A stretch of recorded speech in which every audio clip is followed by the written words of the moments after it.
Good morning. Welcome to the Driller Newscast, episode 32. Behind me is the city of Arnhem, Netherlands. While filming, I am traveling the Netherlands this week, attending the Royal Eigelkamp drilling demonstration.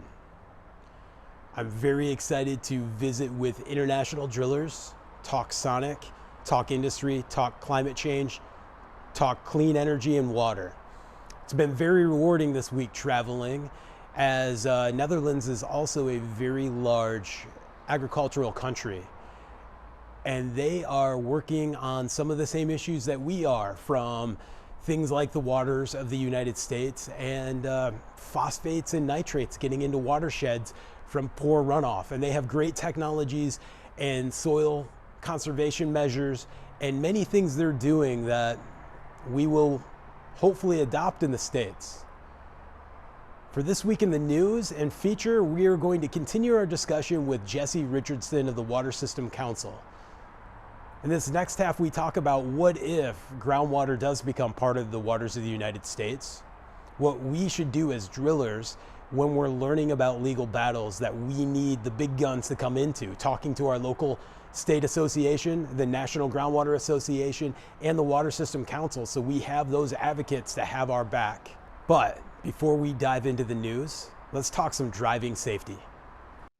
For this week's safety topic, let's talk driving. It's fall, pavement's wet, it's going to get slippery. We have snow, we have sleet, we have shorter days of full daylight.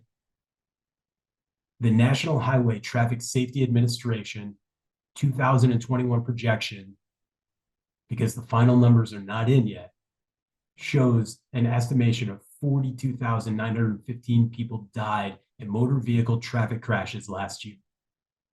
It's a 10.5% increase from 2020. The projection is the highest number of accidents since 2005, and the largest annual percentage increase in the fatality analysis reporting system's history. Many of the vehicles we use for day-to-day business in the industrial drilling industry are considered medium-duty vehicles with a gross vehicle weight of 10,000 to 26,000 pounds. According to the Federal Highway Administration, a medium-duty vehicle traveling at 60 miles per hour on dry roads will need 315 feet to come to a complete stop. Many drill rigs, we know this, weigh way more than 26,000 pounds, which designates them as heavy-duty vehicles by the Federal Highway Administration. The more a vehicle weighs, the more distance it will take to come to a stop. An average drill rig traveling at 60 miles an hour will take more than 500 feet to stop on dry roads. So let's think about inclement conditions such as rain, snow, ice. That stopping distance can increase by 1.5 times. So we're looking at 750 to 1,000 feet. Knowing the distance required to make a safe stop is the only one part of us being smart and driving. You got to think about all the distractions, from the distracted drivers that we're driving around to the new movement of animals that are on the road, boxer and rut. So we need to think about, what does it take for our focus? The average brain's reaction time to be able to process that we need to press the brakes is 3/4 of a second. Think about that. To physically tell ourselves to push the brake is 3/4 of a second. At 60 miles an hour, 3/4 of a second is more than 100 feet traveled. Now, if you are a NASCAR driver or a fighter pilot, maybe it would be 1/2 second. But we don't have those skills or response times. Check that driller ego. Now, you put into that, we're running GPSs and we're trying to make sure we're not going on roads that aren't for heavy trucks. I don't know how many times I've had to back that rig back down the street because I couldn't cross the bridge for the load weight. These are all things that impact us on the job site. And it comes back to our project managers and our owners and individuals, as we know our routes, understanding which directions we're going to go so that we don't end up in a situation where or distracted, and it can cause an accident. That Federal Highway Safety Commission study showed that medium duty and heavy duty trucks are up 20% in accidents in urban areas and up 15% in accidents in rural roads. These are all things we need to think about. So the next time we jump behind the wheel and we're thinking about this job site we need to get to and all the things that are going on, do we know how the road conditions can impact our day? It's not like we can run up to the rig dealership and just grab another rig. It's many, many months. This is our livelihood. So we need to be smart about driving and driving defensively. Be safe out there. For this week's news and feature story, we're going to continue our discussion with Jesse Richardson, where we talk about the price of an acre-foot of water in irrigation and the impact of what could happen if groundwater becomes part of the waters of the United States. It's very interesting. In 2018, the United States Department of Agriculture did a study on irrigation. There's 55 million acres of farmland that is irrigated in the United States. And of that, 50% of that farmland is in just 5 states, with 56% of all the groundwater consumption happening in those states. Number one, you guessed it, it's California, and in 2018 was 8.4 million acres of farmland, pumping 26.4 million acre feet of water for that farmland. And then it follows with Nebraska, Arkansas, Texas, and Idaho. And Idaho pumps 6.1 million acre feet of water a year. To put that into perspective, the Colorado River Compact is 15 million acre feet, 7.5 million acre feet divided for the north and then the south. Arizona is 100% being impacted right now by their agricultural community for what they have to be able to reduce for water. This is a very big subject for us, and it's very big business.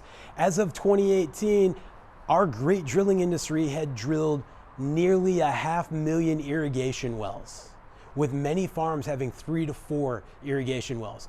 One great fact that I found in this study, 2,884 of those irrigation wells throughout the United States are free-flowing artesian wells. It's very impressive. We need our farmers. We need to be able to feed our country and feed the world. We have to understand sustainability and the waters of the United States and how we're all environmentally responsible.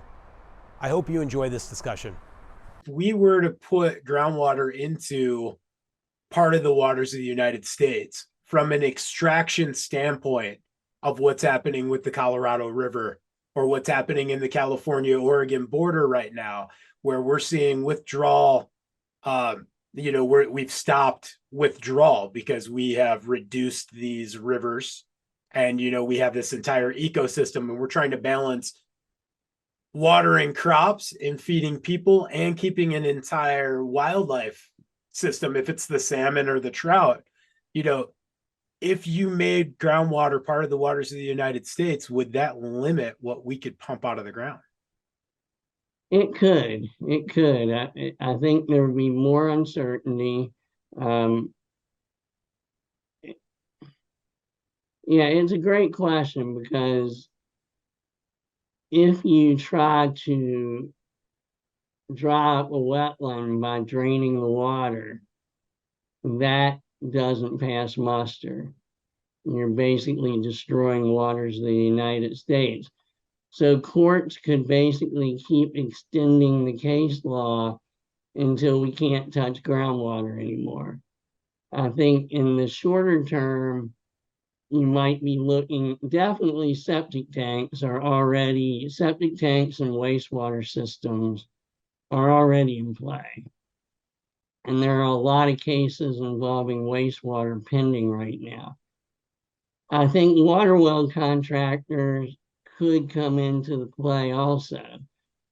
Water well contractors don't usually put anything into the ground, but there are some circumstances where they have to shock, disinfect the water, or something like that, then I think, depending on the situation, could be construed as a discharge and therefore could require a permit.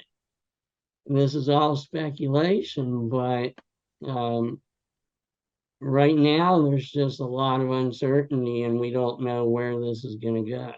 And that's the stakes, though the EPA has backed off on Sackett. What is being discussed right now, just like Rapanos and Sackett are only a year apart. They took the Rapanos case and applied it to Sackett on the first time in 2007.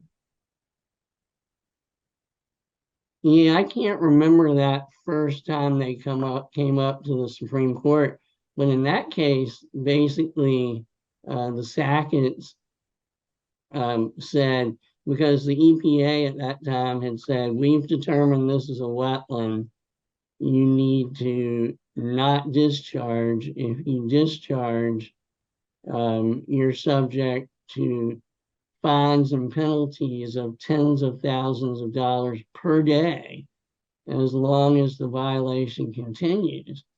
And the law at that point had been that the Sacketts were basically in a real catch-22. They could either comply with the order, or they could say, we're not going to comply with the order. And years later, when we find out whether it's a wetland or not, they might be stuck with millions of dollars in penalties. The Sackett said we should be able to appeal right now and determine whether it's a wetland. And the Supreme Court agreed with that and said, yes, you shouldn't have to be in limbo. You should be able to say, let's appeal that one issue. So it went back. The court said, yes, it's a wetland. Yes, you have to comply. And now, years later, we're still fighting over it. EPA said, we've had enough. And the court said, not so fast, my friend. You've got to stay in it for now. So, with all of this said, as water well drillers across the country, as we encounter the beginnings of these type of situations, how can we help? Should we be reaching out to the Water System Council immediately? What is, when we see these things first develop, that's when you can, I see so many briefs that have been applied to, many law firms throughout the country that have submitted for Sackett versus the EPA. And I know that you have submitted for the Hawaii case and other cases. When we're just drillers out there in the field and we start first learning about this, how can we be the most proactive possible? Well, that's a great question. And we at Water Systems Council are constantly, I just got back from the Washington State Groundwater Association. And before that, I was in Georgia. And whenever I'm talking to water well contractors, I tell them, you are my eyes and ears in the field. I can't be everywhere at once. You all are out there, you're in the field, you're hearing from the local government, from the state government. If a local government says no wells in this town, you can't drill your well. Or if you see rules against water wells or things that are going on, we always say, please contact your state association, contact Water Systems Council, let us know what's happening. We will take a look at it. And in some cases, like you said, we will file an amicus brief. In some cases, we will work with your local attorney and give that attorney some help. We will do whatever we can to help the situation. But it always goes through the state association, because we have to have, the state associations have to have some skin in the game, basically. And I live in West Virginia. I'm not a resident of Georgia or of Washington State. I'm not going to go in and tell people, here's what you need to do. I'm going to rely on the people in that state and specifically the leaders at the state association to say, we don't like this because we think it contradicts science. We don't think it is helpful to the water well industry. We need your help. And then we will come in and help.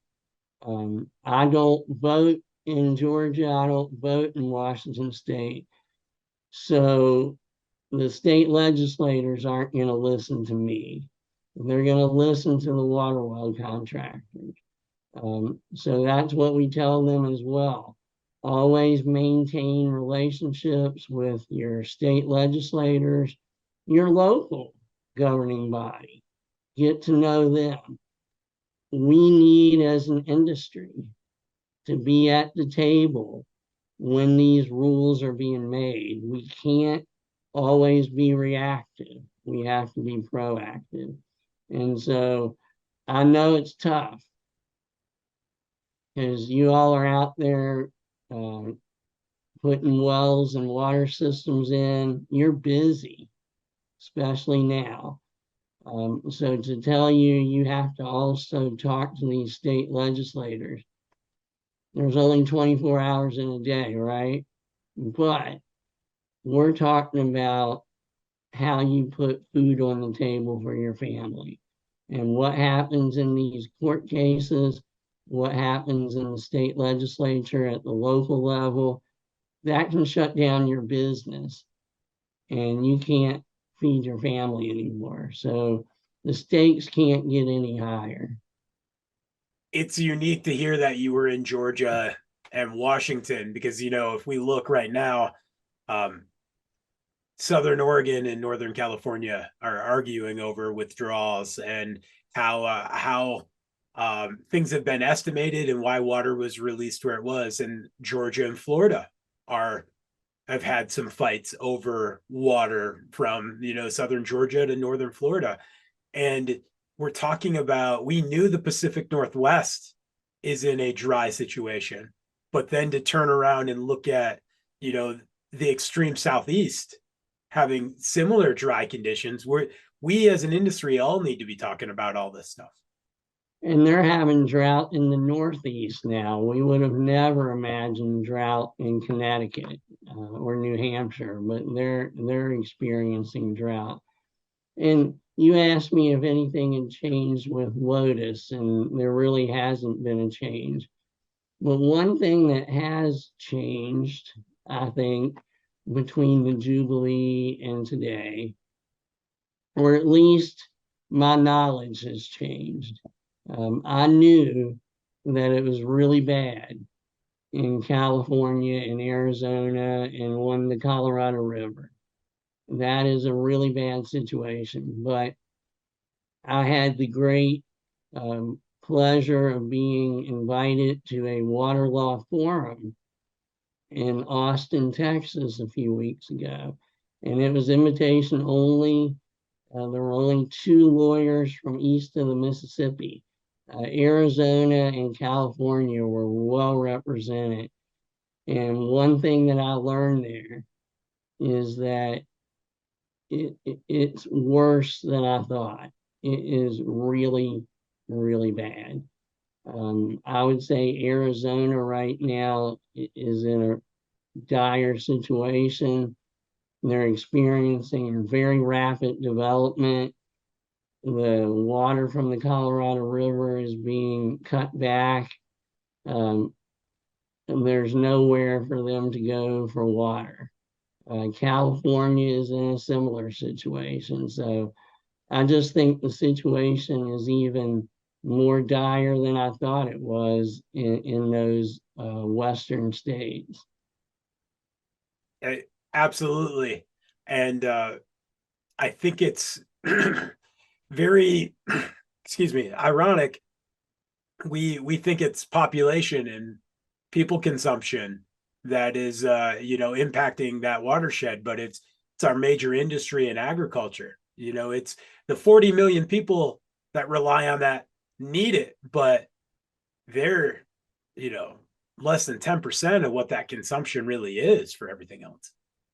That's true. Agriculture is generally about 80%, sometimes more, of the water withdrawals. And but in the way the water rights are structured in the West, it's first in time, first in right.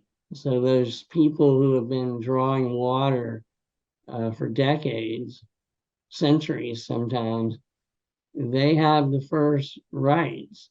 So if there's a drought, the people who have been withdrawing water for the least amount of time get cut first.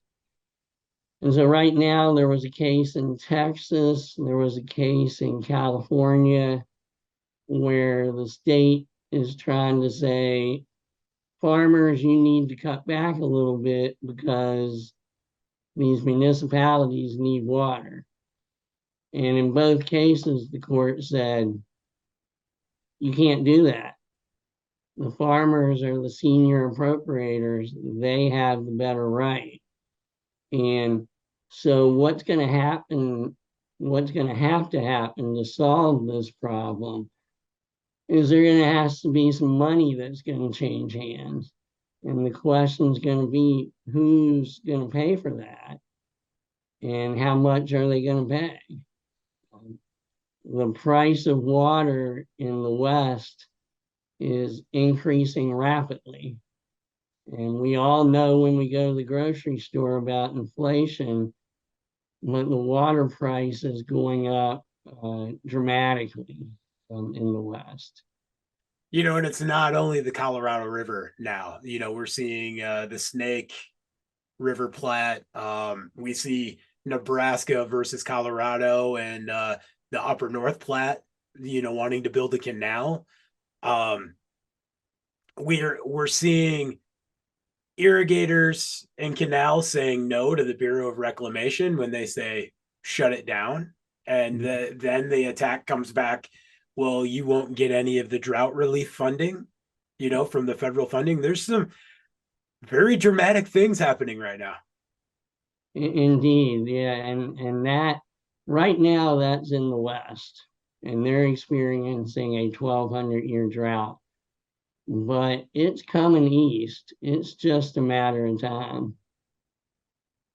It's funny because it's not funny, but Nebraska had an incident that I covered a few weeks ago where somebody opened up a dam and released 16 million gallons down the Republican River.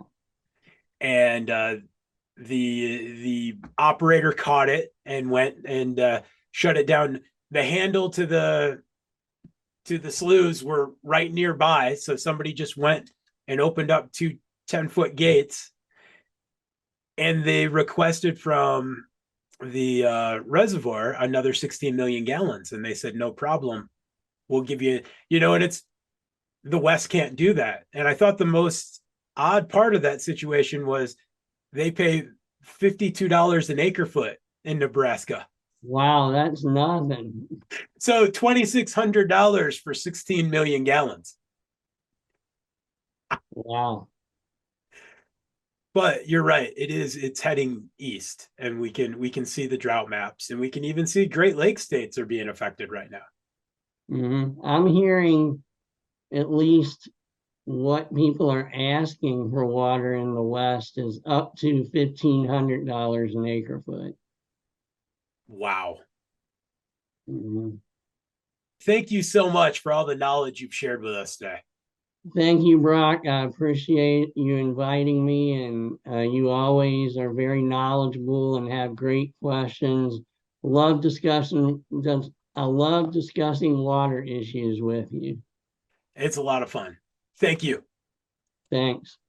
I'd like to thank you for joining us for episode 32 of the Driller Newscast. Check out thedriller.com.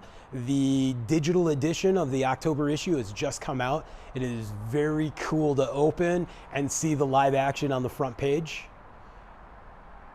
Send in some more Ask Brock questions. We got some good ones. I'd like to get some real difficult ones coming in. We really need to think about our driving safety and how we handle our equipment in inclement weather, and understanding the impacts that we can have to our family and our business in distracted driving and slippery driving. Continue to follow Sackett versus the EPA. This is a very big discussion we're having, and understanding that we need our state association, our national association, and the Water System Council all in the loop when we learn about these things. Have a safe and productive week. I can't wait to get back to the States and tell you about this amazing trip I've had in Europe.